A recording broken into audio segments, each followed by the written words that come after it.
Yo, what is up, everybody? Welcome into the show. You're watching Philadelphia Eagles now. Chase Senior here with you. Another loaded show coming your way on the docket. Eagles Cowboys Week 12 preview. Can't wait for this one.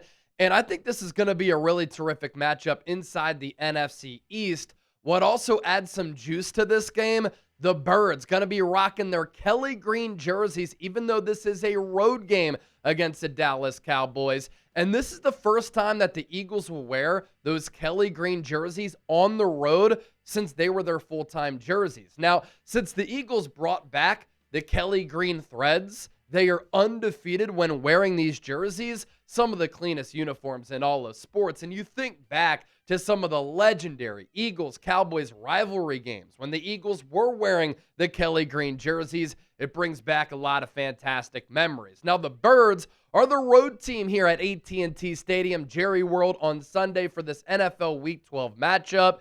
Kickoff is set for 4:25 p.m. Eastern. 3.5-point favorites. That is the line favoring the Birds here. The over-under at 47.5. Before we continue to move forward on our preview, if you're a diehard Eagles fan, don't forget to subscribe to the channel for daily and year-round coverage of the Birds, but also we go live for every single Eagles game. We're going live for a watch party on Sunday. I'll be live in the studio alongside producer Chip. Our coverage begins an hour and 25 minutes before the game for a pregame show, 3 p.m. Eastern. That's why you also hit that bell icon and turn on your notifications. Therefore, anytime we push out a show like this, anytime we do go live, you'll get that push notification. And the Eagles, of course, coming off two huge wins coming out of the bye week. Against the Green Bay Packers at Lambeau Field, at home against the Detroit Lions, two statement wins against NFC teams, right? But it gets a little bit different, more hostile and more intense when the Eagles play the Cowboys. So the energy all week, F Dallas, go Birds. Throw it down in the comment section if you want to. The Cowboys playing last night on Monday Night Football against one of the worst teams in football in the Las Vegas Raiders. If I was running the Raiders, I would fire Pete Carroll, and this offseason I would trade Max Crosby and Brock Bowers to get 4 or 5 first-round picks. That team is dreadful. They are horrendous. And so the Cowboys didn't have any issues going up against Las Vegas. Cowboys fans took over Allegiant Stadium in the Sin City. Final score 33-16. And when the Cowboys go up against bad teams, they've been able to blow a lot of them out. Dak Prescott last night, 25 of 33, 268 yards, 4 touchdowns, no picks. Jerry Jones, in classic Jerry Jones fashion, said, I haven't seen a receiver do what George Pickens did last night. Hyperbole? I mean, come on. You had Michael Irvin. You've had some great wide receivers over time. Pickens last night was really good, though. 9 catches for 144 yards and a score. And then his running mate, CeeDee Lamb. Both of those players benched to start the game. 5 catches for 66 yards and a touchdown. Don't even need to talk about the Raiders. I mean, the fact that Ashton Genty had 2 carries in the first half, you used a first-round pick, top 10 on a running back, and you're wasting this year. Makes no sense. Chip Kelly running that offense. He doesn't know what he's doing, and that Raiders offensive line is putrid. As far as the NFC East standings go, things are looking pretty for the Birds here, looking to become the first repeat divisional winner in the NFC East since they did it last in 2004. Isn't that crazy? I mean, it's been more than 20 years since a team has won back-to-back division crowns in the NFC East. Looks as though the Birds, barring some type of crazy collapse, going to be able to repeat this season. They're 8-2. 4 games ahead of the second-place Cowboys in the win column. 3 games ahead of the Cowboys in the loss column. The Cowboys have that tie as well. Commanders, sayonara, we'll see you next year, 3-8. And the New York Giants at 2-9. They already fired their coach. The NFC playoff picture. Another big game in the NFC for the Birds here. Although you look at the NFC playoff picture, Philadelphia, 8-2, number 1 seed. And the teams behind them, they've beaten the Rams. They'll play the Bears on Black Friday. They beat the Buccaneers. They beat the Packers. And then you have the Seahawks there at that 5 spot. And then the Niners there in that 7 seed position. The Detroit Lions at 6-4 on the outside looking in. I do think Detroit is going to find a way to get into the playoffs. The Cowboys so far this season, it has been an up and down year. I was at the NFL Combine and I listened in on Brian Schottenheimer's press conference then, and I said it at the time, and it's ended up being true. Like, I was pretty impressed with what he had to say from a philosophical standpoint, a leadership standpoint, how he planned on running the offense and the team. And this offense has been dynamite. The defense under Matt Eberflus has been terrible, but the Cowboys this year have been a solid and competitive football team. And I don't think they're that far away from becoming a playoff team once again if they can hit on some of these picks that they've gotten with some of these moves here over the last several months. And so week 1, Cowboys lose on the road against the Birds 24-20 to open up the season on that opening Thursday. They beat the Giants in week 2. Crazy game, 40-37 in OT. That's when the Giants were still starting Russell Wilson, tongue twister there. The Cowboys got dump trucked by the Bears in week 3, 31-14. They tied the Green Bay Packers 40-40 in OT. 37-22 win over the Jets on the road. Then they lost to the Panthers 30-27. I'll give credit to Carolina. They've been a pretty feisty and competitive team this year. The Cowboys beat the Commanders 44-22 at home. Lost to the Denver Broncos on the road. That game was never close, 44-24. They got blasted by the Cardinals 27-17 before the bye week. They come out of the bye, and they shellacked the Las Vegas Raiders 33-16. What do you notice there when you go through the Cowboys' schedule? The Cowboys have not beaten a team with an above 500 record this year. So they've beaten up on bad teams. They haven't beaten a quality opponent all year long. These two teams meeting, as I mentioned, in the aforementioned week 1 matchup. And in that game, the Eagles won it 24-20 to start their Super Bowl defense. Philadelphia in the first half scored a touchdown on each of their 3 first half drives. And if you remember, Matt Eberflus didn't have a quarterback spy on Jalen Hurts. I thought Jalen Hurts in that game was the best player on the field. And he really cooked the Cowboys defense with his legs, able to create so much with his feet. Then there was that weather delay early in the third quarter. The Eagles kicked a Jake Elliott field goal in that third quarter, but I thought the weather delay completely ruined offensive flow for both teams. And if you remember, right before the lightning strike started to hit in the area, which led to the rain delay and the weather delay, Quinyon Mitchell had that fumble recovery.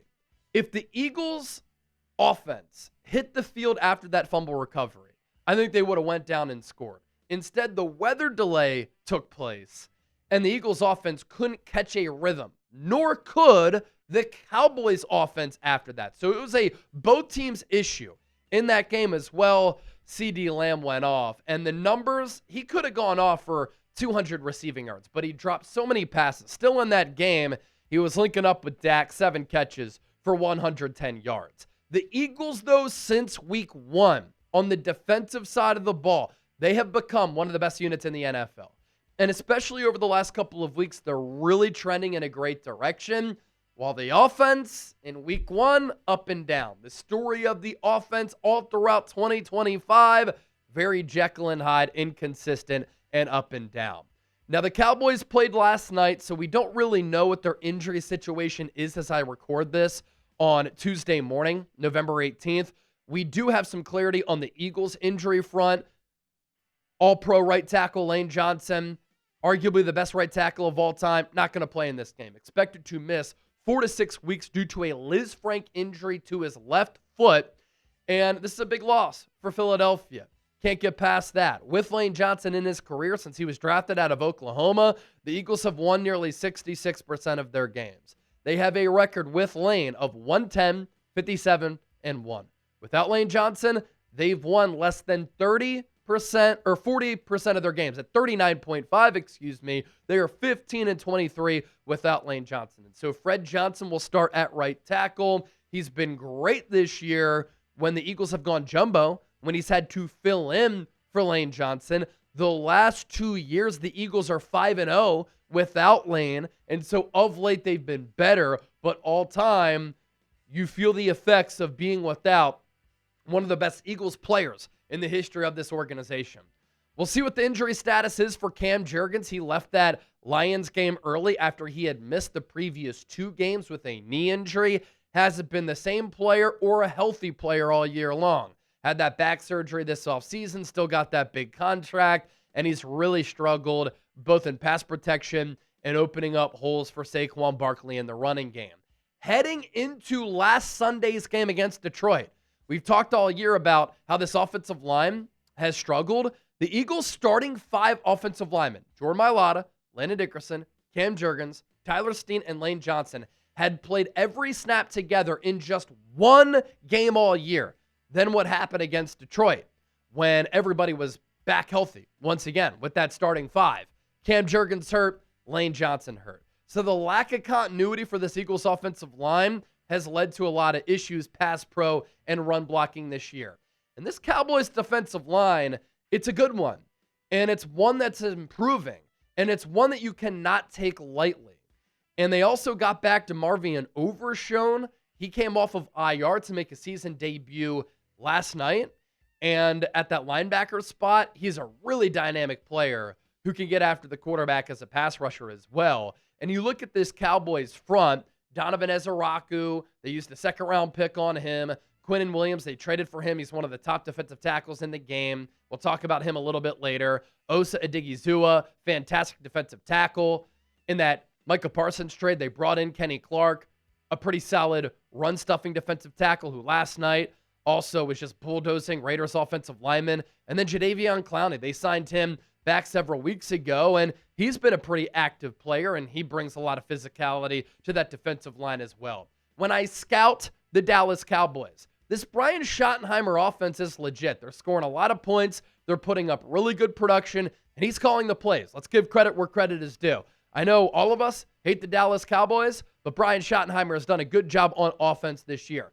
That's led to Dak Prescott playing really well, and he's also been healthy all year long. This 1-2 punch at wide receiver, difficult cover with C.D. Lamb and George Pickens. Quinnen Williams, he was great against the Raiders, and that gives Dallas a run-stuffing player and a pass-rushing interior defensive lineman. And DeMarvion Overshone, a big addition because he's a freak athlete on the defensive side of the ball for Matt Eberflus as well. So who you got in this game? PHI for the Eagles, DAL for the Dallas Cowboys. Get those predictions in. I'll give you my prediction coming up here toward the end of the show. Coming up next, my keys to the game. Top matchups to watch. What the Eagles must do to beat the Dallas Cowboys. Well, let's get to our sponsor first. Our friends at Tushy, making today's Philadelphia Eagles now possible. And look, it's the holiday season. You got to hop on board this deal. Tushy is the everyday luxury bidet that instantly transforms your bathroom habits and bottom health for life. 99% of people who wash with Tushy Wave feel cleaner and fresher after going to the bathroom. Tushy Wave instantly modernizes your daily routine and bathroom with a super sleek seat plus 2 separate front and rear nozzles for the most complete clean. It also features a soft close lid and seat that is slam proof for a gentle, luxurious finish. Every Tushy bidet easily attaches to your existing toilet without the need for additional plumbing. Ladies and gentlemen, I'm telling you, this is daily decadence with practical benefits. Over half of the people who wash with Tushy soothe their hemorrhoids, and 9 out of 10 people reduce itching and discomfort. Instead of wiping endlessly with toilet paper, Tushy pristinely removes 99% of bacteria while protecting your natural skin barrier. All thanks to one natural ingredient. You know what that is? Fresh water. So, with the holiday season coming up, limited time only, our listeners get 10% off their first bidet order when you use our code CHAT at checkout. That is 10% off your first bidet order when you go to hellotushy.com/chat and you use our code CHAT. Easy do-it-yourself install. Doesn't take long at all. Save big on Tushy today, and you can get this for anybody with the holiday season coming up. hellotushy.com/chat. Use that code CHAT. We'll put that link down below in the show notes and attached to the pinned comment of today's Philadelphia Eagles. Now, all right, to the meat and potatoes of our preview here. This is Philadelphia Eagles Now. We're off and running. Coming up here on the show, big matchup coming up on Sunday between the Philadelphia Eagles and the Dallas Cowboys, the Fox game of the week. It's going to be an electric environment at AT&T Stadium. Here are my keys to the game. Top matchups to watch. What the Eagles must do to win this ball game to move to 9-2. And I'll give you my prediction as I always do. Let's first take a look at how the Cowboys stack up on both sides of the football here. On offense, they have been one of the most productive units in football, with head coach Brian Schottenheimer running the offense and calling the plays. That's led to Dak Prescott having a really good year. Their running game has been pretty good. Their offensive line, they always invest there. CeeDee Lamb, George Pickens, really good 1-2 punch at wide receiver. Jake Ferguson, a really good tight end. So they're second in points per game, third in yards per game, fifth in yards per play, seventh on third downs, 13th inside the red area. It is a different story on defense, where all year they have struggled. Although I think they're going to get better toward the back half of the year with Quinnen Williams anchoring that defensive line at defensive tackle after that deadline trade. But they are 31st in points per game, 30th in yards per game, 29th in yards per play, 32nd on third downs, 29th in the red zone. If the Eagles offense has an opportunity to get it going, even though this is a road game, it has to be this week. How the Eagles level up on both sides of the pill. 16th in points per game, 25th in yards per game, 24th in yards per play, 29th on third downs, but the number one red zone offense in the league. Their defense certainly trending in a great direction. The trade of Jalen Phillips has really transformed this pass rush, and it's made the rest of the defense a lot better. And Nakobe Dean being healthy and back in the lineup, he's been an awesome player over the last couple of weeks. Number 8 in points per game is Vic Fangio's defense, 17th in yards per game, 13th in yards per play, 20th on third downs, number 3 inside the red area. As far as my keys to the game, top matchups to watch, let's start here. This is going to be a fascinating matchup, and it's going to be one that I can't wait to watch, dissect, and break down.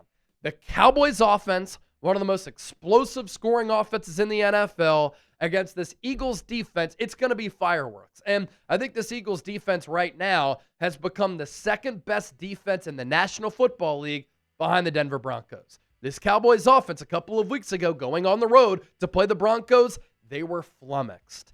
And I hope this isn't the spot for a letdown game for this Eagles defense, because this defense, given the struggles of the Eagles offense, kind of has to carry this team right now until or if this Eagles offense can find a groove. The Jalen Phillips trade has made the pass rush so much better. And along the defensive line, everybody else up front is felt more. It's opened up more one-on-one opportunities for the likes of Jalen Carter, Jordan Davis, Moro Ajomo. Jalix Hunt has really played great ball over the last month, even before the Jalen Phillips trade. Nolan Smith, still on a snap count right now, but he's a violent player. Brandon Graham, giving this team an edge in veteran leadership. And I'll tell you this about this Eagles linebacking core. It might be the best in the league. Nakobe Dean, Zach Bond, Jahad Campbell. You have the athletic freaking Campbell. You have the all-pro in Bond, who is a finalist for Defensive Player of the Year. And Nakobe Dean the last couple of weeks is playing like an all-pro player. That's the second level after we talked about the first level. The secondary, Quinyon Mitchell, Cooper DeJean playing like all-pros.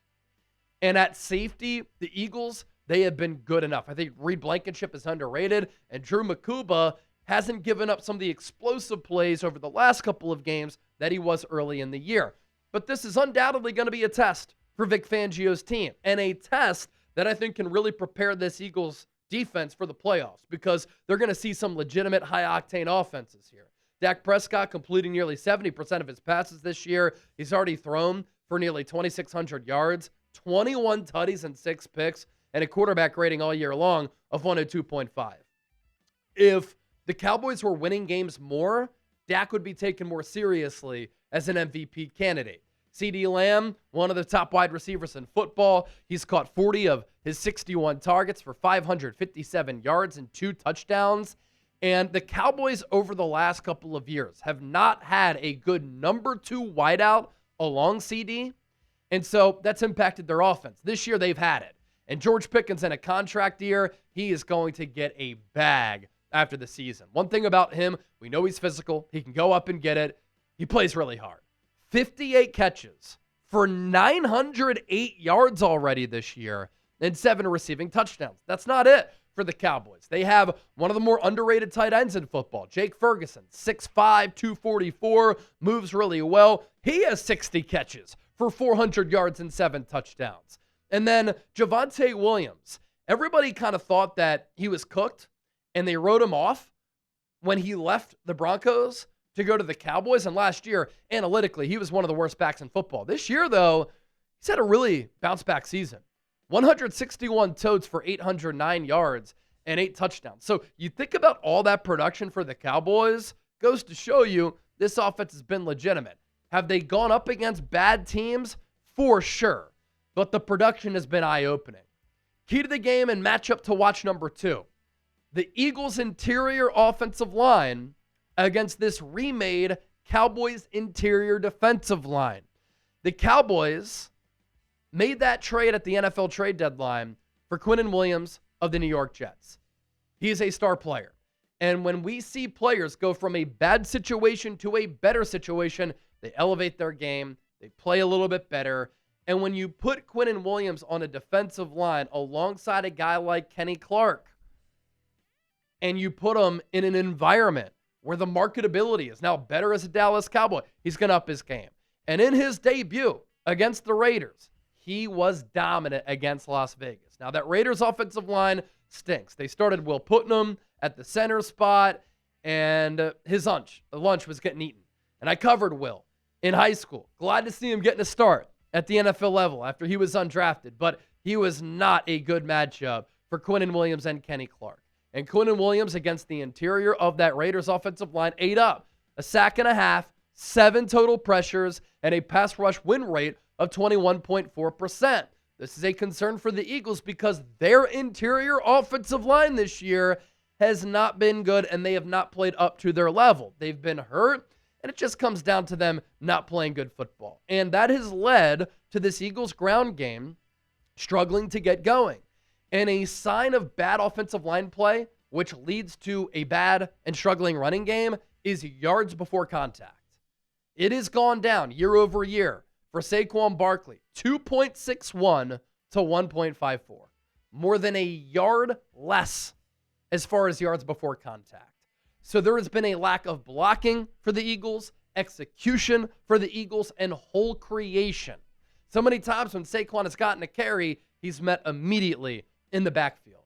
And this Cowboys defensive line, it's a solid one. Donovan Ezeraku, Quinnen Williams, Osa Odigizua, Kenny Clark. That's a really good defensive tackle trio right there. You have Jadeveon Clowney, and at off-ball linebacker, DeMarvion Overshown made his debut against the Raiders as well.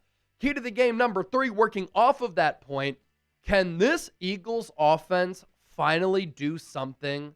I was confident in this unit coming out of the bye, considering what they did against Minnesota and the Giants. They have fallen absolutely flat. Now, part of it is they've gone up against pretty good defenses. And every week, because the Eagles are the defending Super Bowl champions, they're going to get the other team's best shot. They're going to get the Cowboys' best shot. Cowboys are still in the playoff hunt, trying to be a wild card team. They want to avenge that week 1 loss. And this is a huge rivalry game. But in the 2 games since the bye week, the Eagles' offense has been gross. 10 points against the Packers, 16 points against the Lions. But this Cowboys defense all year long, even though they're good up front, not good in the secondary. Total yards, they rank 27th among 32 teams. Passing defense, they are 29th. Rushing defense, 24th. Sacks, 24th. Interceptions, 23rd. My guide for this Eagles offense to get back on track. Listen closely. This is how this Eagles offense can get back on track. Kevin Patullo, you need to be better. You need to be more creative, less predictable. These route concepts are so vanilla that it hurts. And the route trees for A.J. Brown and Devontae Smith, they need to be more vast. And I want to see this Eagles offense be less predictable. Jalen Hurts, he really throughout his career has been a hot and cold player. He has to be on against this Cowboys team. This offensive line has to play better. And with the Cowboys acquiring Quinnen Williams against the run and against the pass, the interior of this defensive line is a good one, and the interior of this Eagles offensive line has struggled all year. A.J. Brown and Devontae Smith, I know that Kevin Patullo isn't doing you any favors to scheme you open, which is the job of an elite coach, and Kevin Patullo is not that. But sometimes when you're in these one-on-one matchups, you have to use your talent to get open.